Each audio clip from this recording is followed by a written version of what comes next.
All right, so this is actually kind of an interesting story making the rounds. Wanted to talk about this yesterday, but chat ruined the clip. So we'll talk about it today.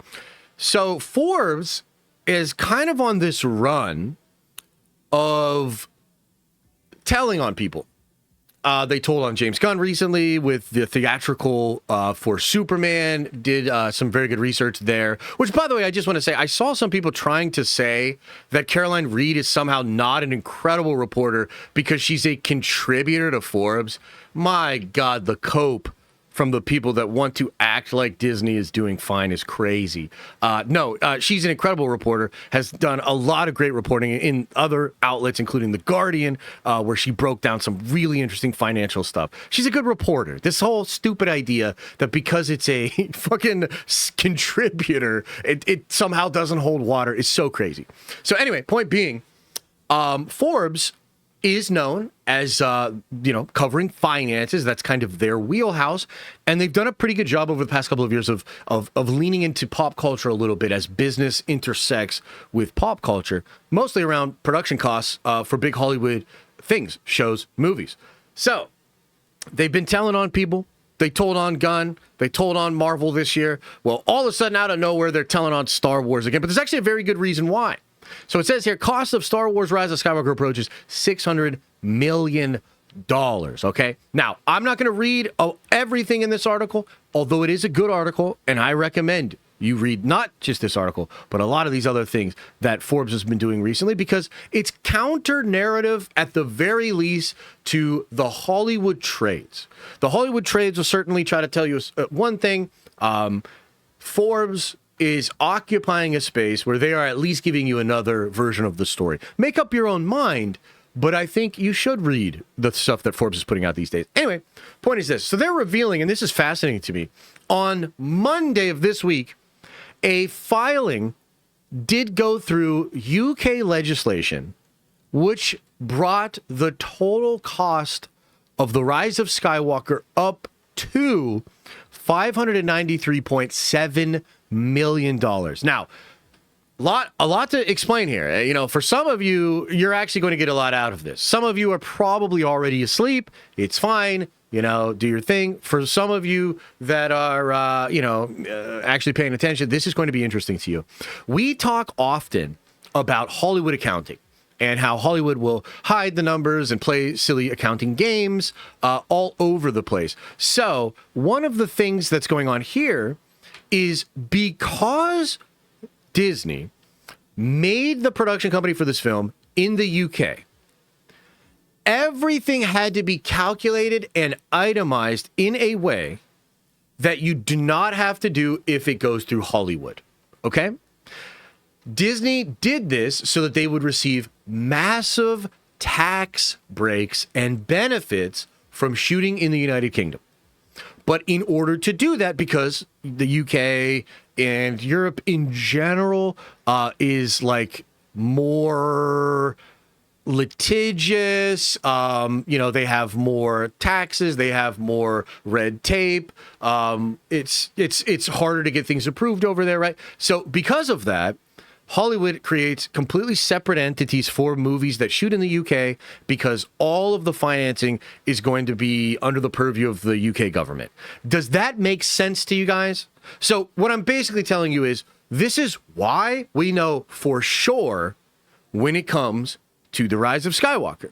And also, too, I've heard some other reporting on this. They actually do pay this out over years and not reveal final costs for years and years and years. That's done intentionally as well, because we're 6 years later right now, right?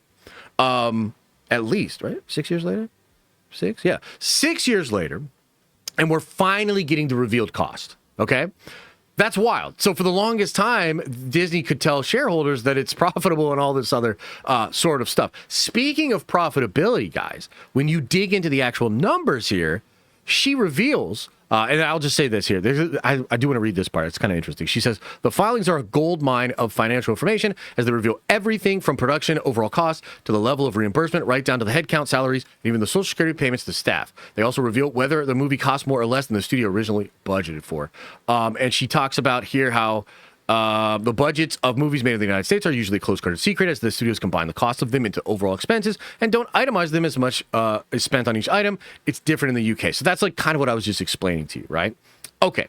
Now down in here, it is kind of interesting. Basically, due to the math that they have done over at Forbes, they estimate the movie Rise of Skywalker made Disney $48.6 million in profit at the box office. Okay?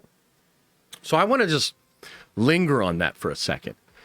So Rise of Skywalker, which literally cost them about $600 million. Okay? $600 million went through accounting. That money was spent by this production company. $600 million.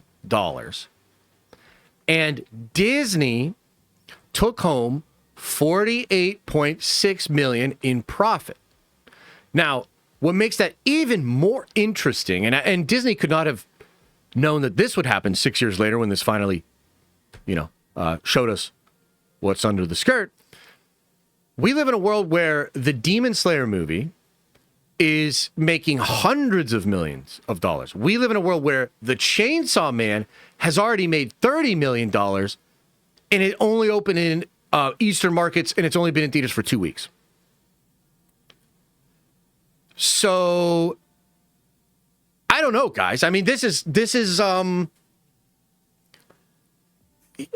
I think again, it's worth talking about this sort of stuff. I think Forbes has done a good job of sort of like being on the nose and really showing you what's actually happening with Hollywood.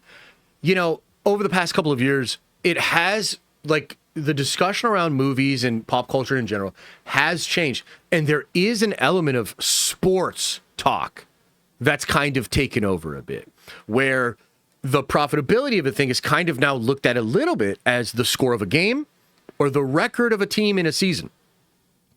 So that's actually becoming a more interesting part of the report card. The irony from Hollywood's perspective is that Hollywood always actually did it the opposite way, where they actually would try to say that they didn't make any money, and the reason was so that they wouldn't have to pay back investors and they could funnel cash in a sort of very Hollywood way, let's say. Okay? So Hollywood for like 30 years has actually been trying to prove that they don't make money, and all of a sudden the industry's flipped, and now we're making fun of them for how little money they make. It's wild, okay? And again, Disney could not have known that 6 years later, when it's finally revealed, they would look even worse because this brand is completely fallen apart, and you have anime literally making more money than them, right? So it's a fascinating story, guys, and I think you look at that $5 billion, right? Because everybody says when it comes to Kathy. Those movies made, what, she make $5 billion with 4 movies or whatever? Rogue One, Solo, and then the trilogies. Yeah, 5. So, there's a lot of sort of cushioning of what happened at Star Wars because of the big numbers. But years later, when we're actually looking at the financials here, and I think this is a little amplified by like just where the state of Star Wars is, because here's the other thing. How much money did Rise of Skywalker make? 1.1 billion? 1.1 billion about, I think. So let me just ask you this. Do you think, chat, that Sean Levy's movie is going to make 1.1 billion? Do you think Mando Grogu is going to make 1.1?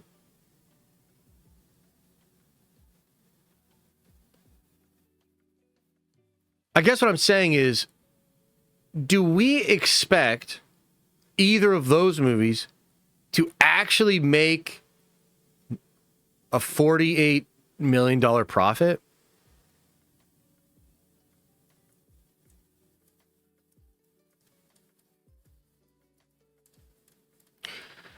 So, you know how Hollywood production is down like over 30%? Did you know that Hollywood production levels are actually lower now than they were during parts of the actual writers' strike. Like, Hollywood, not in the sort of weird, like, Hollywood sense, but like the actual town, the actual people, going through some shit right now, man. Like, going through some shit. And like, you know, when you look at these numbers from Forbes, okay, have you ever been a part of a company, or have you ever been, like, have you ever had a family friend maybe, or a family member that was a part of a company that went bankrupt, that collapsed?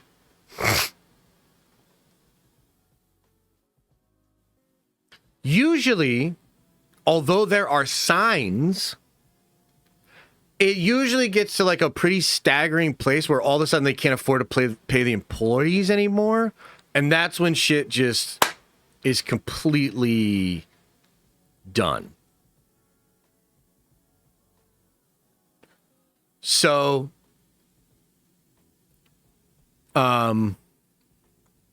there's some real scary possibilities happening in this industry. And Disney, who was such a juggernaut in this industry for so long, might have actually just did maybe one of the worst things you can do in business, which is overexpand right before a massive inflection point and the entire market changing.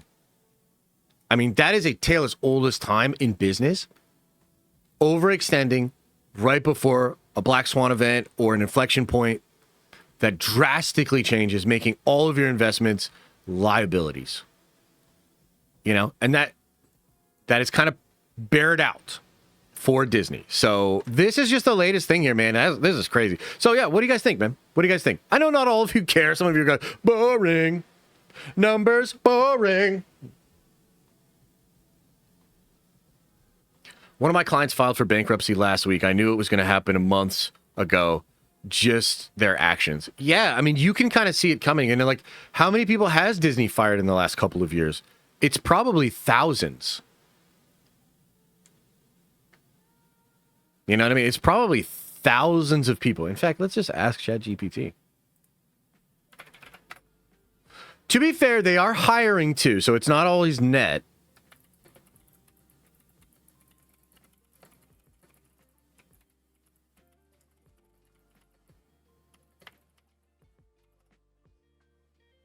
Maybe it'll give us a rough estimate here.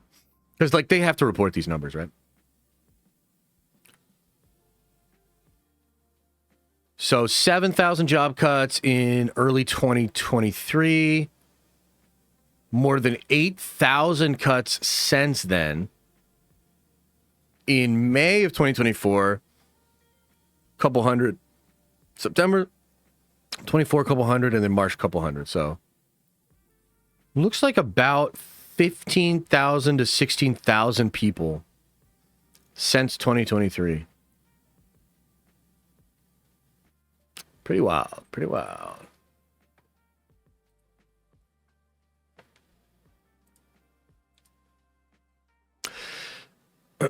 And now it's like a dual inflection point because one is streaming, and then right off the bat, before shit is even settled, AI will be scarier. Yeah, no, you're absolutely right, John. That I understood, by the way. Thank you. And I think you're right. I mean, in times of great flux and change, it's smaller companies that are better able to adjust. Like Disney, in some ways, is a victim of its own success over the past 50 years, and then also a victim of how rapidly things have changed. Like, things aren't just changing, they're changing so rapidly. And I think Disney's just like been kind of just behind the times, but the times are moving fast, so they get more and more behind.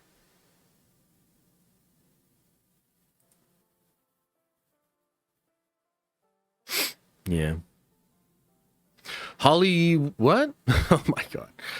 Kid movies will be around forever. Disney will be here long after you and me. Zootopia and Avatar will make $1 billion at the end of the year. Disney will be okay. So, C Black, I mean, I understand dude, there are a lot of people that agree with you, by the way, but let me ask you one question. Actually, I'll ask you several, but so let me just ask you this. Real talk. If Zootopia and Avatar both underperform, will you feel the same way?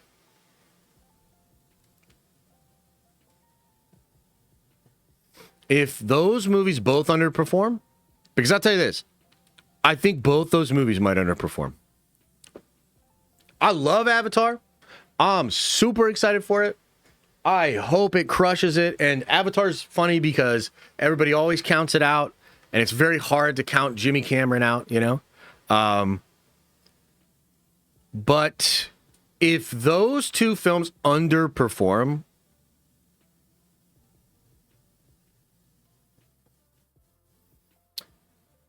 yeah, I don't know. And this is also why they needed that break. This is why Kathy goes to Bob Iger to get the break. Isn't that super obvious now? Just a Fad says, fuck Star Wars. Star Wars doesn't even like Star Wars. Maybe an actual Jedi movie instead of just another copy pasta BS with Bounty Hunter, Mando, and mid-match. Holy shit. Holy shit. If the Avatar people win again on some BS, I'm not seeing that crap. Oh, okay. Right on, man. First 2 seasons of Mando were amazing. It's true. That's a good point. Why the government is so difficult to adapt and make big changes. Yep. Yep. It's like the expression, it takes time to turn the Titanic around. And Disney, unfortunately, is like, they're Titanic. They're Titanic in nature. So it's very difficult for them to navigate. I'm going to be honest, Star Wars is done for at this point. So, I mean, Star Wars is at its lowest point ever. It's remarkably dead. But so long as there are a couple of hundreds of us that still like it and say no girls allowed, it'll never be dead. You know what I'm saying?